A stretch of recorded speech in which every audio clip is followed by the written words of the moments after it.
In today's video, I'm going to teach you how to customize Stripe checkout page. To get started, sign into your Stripe dashboard. This is where all of your account and payment settings are managed, and it's the starting point for updating how your checkout experience looks and behaves for customers. Once you're logged in, look to the top right corner of the screen and click the settings icon, which looks like a gear. Inside settings, go to the product settings section and click payments.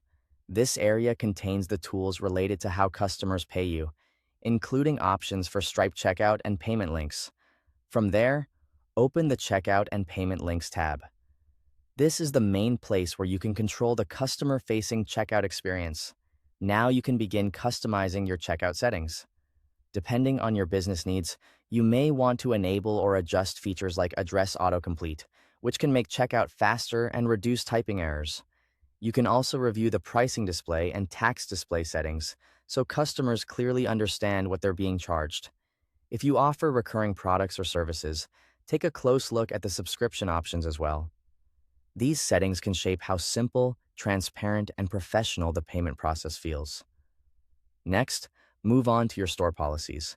Here you can configure important details such as your refund policy, legal policies, and support contact information. These details help build customer trust and give buyers clarity before they complete a purchase. Make sure everything is accurate, current, and written in a way that's easy for customers to understand.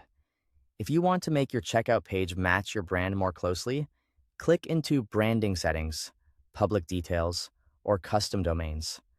These sections let you update elements such as your logo, business name, brand colors, statement descriptor, or even your checkout domain. Small branding changes can make a big difference in creating a more polished and recognizable experience for customers. After making your updates, take a moment to review your full checkout configuration.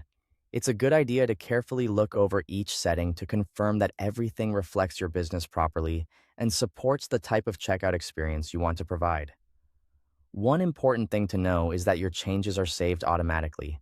That means once you make these updates, they'll apply to future Stripe checkout pages and payment links without needing any extra publishing step. And that's it. You've now learned how to customize your Stripe checkout page, adjust key checkout behavior, update store policies, and align the experience with your brand. Thanks for watching.